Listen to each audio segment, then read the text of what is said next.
Hi everyone, this is Fahad Mirza and I welcome you to my channel.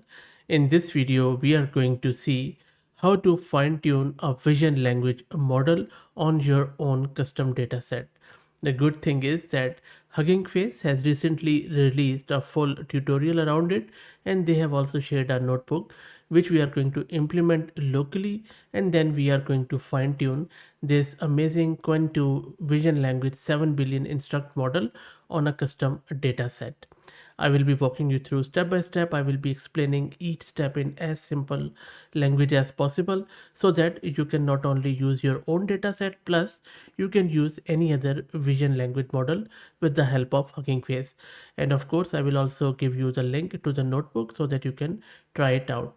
Before I begin, one heads up, you would need at least 80 GB of VRAM or A100 GPU in order to run this. You can even run it on Google Colab, but won't run on the free version of Google Colab. You would have to rent the A100 GPU. If you want to rent out A100 GPU on very affordable prices, I will highly recommend Mass Compute, who are also sponsoring the VM and GPU for this video. I will not only give you the link to their website but also a 50% discount coupon which you can use readily on renting that A100 GPU or any other GPU in order to get started with fine tuning this really amazing model Quen2 Vision Language 7 billion. So let's get started. I am running my Ubuntu 22.04 and I have one GPU card NVIDIA A100 with 80 GB of VRAM courtesy Mass Compute. Let me create a virtual environment with Conda. I'm just calling it using it with Python 3.11. Shouldn't take too long to get created. And now let me launch my notebook environment so that we could play around with it in the browser. Okay, so first step, let's install some of the prerequisite libraries. And for that, we are installing this transformers library, then this TRL, which is primarily used for training, and then dataset, because we will be using chart QA dataset from Hugging Face. You can use your own dataset, and then bits and bytes and performance efficient fine tuning, and some of the Quen utilities. Okay, so let me run it. It is going to download and then install all of these libraries, which is going to take a minute or two. We also need to install the torch here, and we are all not only torch but also the torch vision and torch audio. So let's wait for it. It is again going to take a couple of minutes. And then we need to log in to our node to Hugging Face, and for that you would need a token which you can obtain from the Hugging Face website after logging in. So let me put in my token here. That's a free token which you can just simply get from Hugging Face website and then log in, and that's all good. Now in the next step, what we need to do, we need to download or load our data set, and we are going to use this chart QA data set. If you check out this data set, what is happening on the left hand side, we have images of charts and then query and then few of the labels. That's all. It's a very simple data set, and for that it's always a good idea to generate a system message. So for that we'll go back to our notebook. First, we are just going to specify a system message for our new model, that you are a vision language model specialized in interpreting visual data from chart images. If you are using any other data set, you can simply replace it with that thing. That, for example, if you're looking at car photos, you can say something like that. So it depends upon your data set. And then you need to format the data set into a chatbot structure for interaction, and each interaction will consist of a system message followed by the image, user query, and finally the answer to the query. And again, this is specific to the data set. Let me show you what I mean. So you see, this is how we formatting the data. So this is just a function we are defining, where there is system message, the one which we just defined, then the sample image, sample query. So this is what is present in this chart QA, all of these columns: query, label, human, machine, image, and image. If your data set has different one, you just change this here. All this is all you needed. So let me run it. The function is defined, and now we need to load the data set. Now the good thing is that you don't have to load the whole data set in order to learn it. For example, this one is just loading 10% of it, which is very small. Because if you go here, you will see there are 32,000 rows there, so we are just getting 10% of it. You can even reduce it for 5% if you want to go even lesser. So for example, you can go 5%, but let's go with the 10%, I believe. And this is a Hugging Face repo of that. Let me run it. It is going to load it. There you go. So it is loading. You see, it is quite quick. It's not that uh, and that is the reason I just went with this one. So there are three of them. It is just downloading it in the batches of three, and you can see that it's not even like it is just close to 800 meg, 900 meg. That's it in total. Okay, so let's wait for it. It is just now generating the split, for training, for validation, and for testing, and that is already done as I was talking here. Now, if you want to check it out, how it looks like, for example, you want to check the split of sorry, not this one, the training data set. I'm just going to replace it. So if you run it, there you go. So it looks like image query label, and then these are the number of rows, and similarly you can check the validation and the other one. Okay, so now let's format the data with the function we defined above. So we are formatting all of these three data sets: training, evaluation, and testing one. It is going to run on all of those. It is just looping through them, and then it is going to give us the response back. This is going to take a bit of a time because it is going through all the rows in the data set, and that's already done. And then if you want to check out how it looks like, just run this. This is how our data set look like. This is the image, type, label, and all of that stuff, and it also has appended our system message in it. So dataset looks good. It is always a good idea to test these things if you are using your own dataset. Okay, so now we have our dataset. We have installed all the prerequisites. Now let's download our model. And in order to download the model, the same command which we always use, where we are importing the torch and transformer and then giving a model ID. So model ID has been defined, and now we can load this model. Let me run that. And for loading, we are simply using the Hugging Face processor, and that is going to start to downloading the model. So there are 4 shards of it, as you can see, and each shard is around 4 gig or so. So let's wait for it. It is going to download this model. It's all the checkpoints and then the tokenizer plus some JSON files. Okay, so let's wait for it. Okay, so the model is loaded now. Now another function which I am going to define, which you can use in various other scenarios too, is to clean your GPU. So we are just defining this clear memory, which is using torch to clear up your GPU, so that if anything is loaded there, it is going to remove it from there. Always good to see it, always good to use it.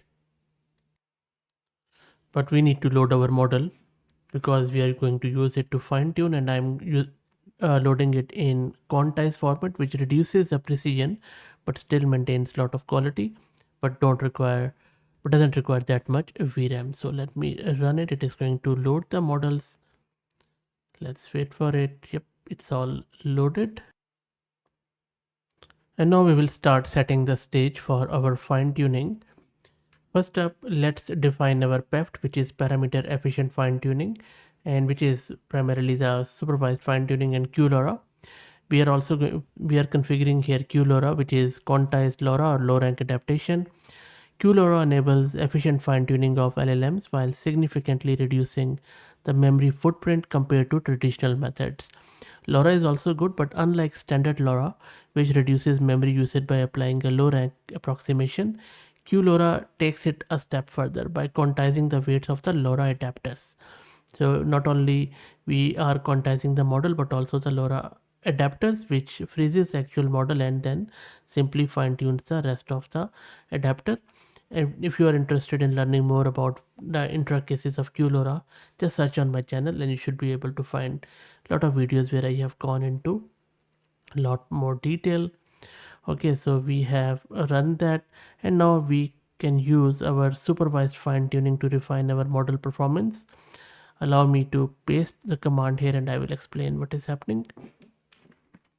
So in order to define supervised fine tuning, you need to provide all of these training arguments.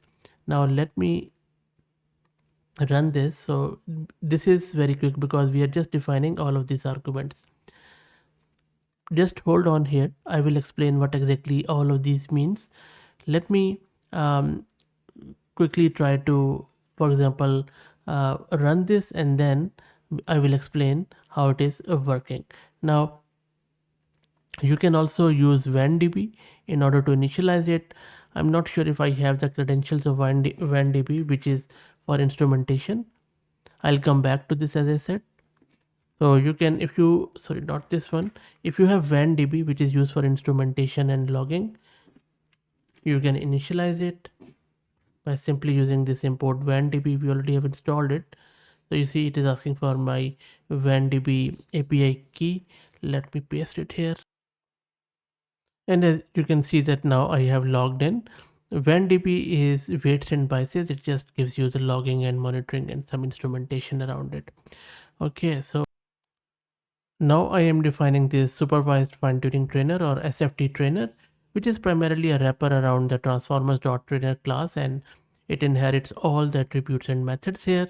And it primarily simplifies the fine tuning process by initializing all the parameter efficient fine tuning config. So let me run it.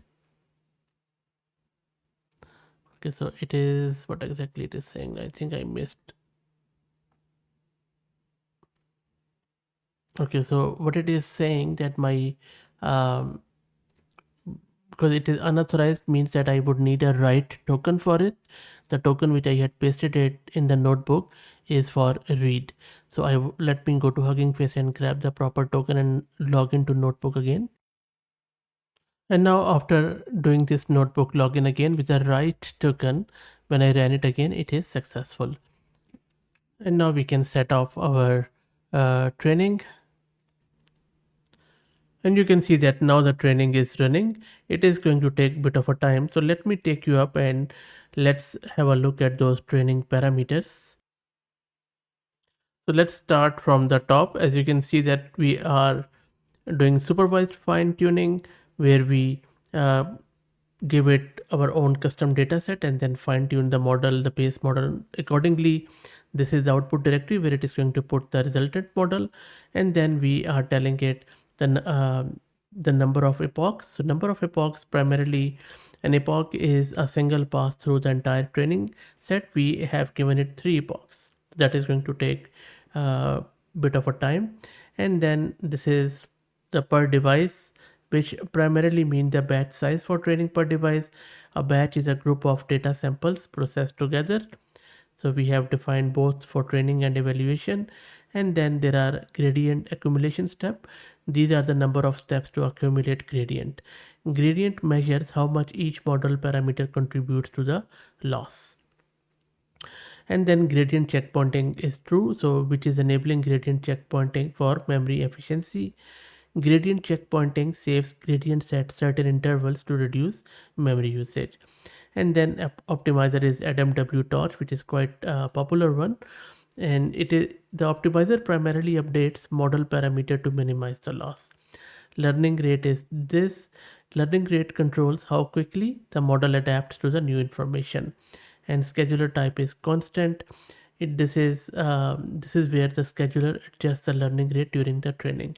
A warm up ratio, as you can see, so I'll just go down a bit. So and then we have warm up ratio. That is the ratio of total steps for warm up. Warm up is a period of training where the learning rate increases gradually. And then we have few logging steps, which are interval of steps to log training matrices, evaluation steps to evaluate the model, evaluation strategy. It could be either steps or epoch. And then we also have metric to evaluate the best model. Common matrices include accuracy, F1 score, and mean squared error. And then there are few other parameters like what sort of procedure we are using, whether it is bfloat 16 or it is 32-bit in TensorFloat. And then you can also set up some of the gradient clipping with the help of max grade norm, and that prevents gradient from becoming too large. So these are the major ones, and also I have done various videos exclusively explaining all of these parameters. So if you're interested, you can search out the channel. Let's go down, check our fine tuning. And there you go, you can see that it is running and it is showing us the ETA is around 90 minutes or so, and it could increase, depends upon your GPU and your CPU and also the data. So it fluctuates a lot. So I'm not going to wait for that long because I will be giving you um, the link to this notebook so that you can also use it. What I'm going to show you is that once you have it completed, you can simply save it locally like this, or you could use push to hub model, push to hub method for Hugging Face in order to push it to the Hugging Face. And I also have done an exclusive small video on that particular step if you're interested. So that's it. I hope that you enjoyed it. Let me know what do you think about it. If you're looking to fine tune these models on your own custom data set, now you know how to. I will also give you the link to the whole notebook. If you like the content, please consider subscribing to the channel. If you're already subscribed, please share it among your network as it helps a lot. Thank you for watching.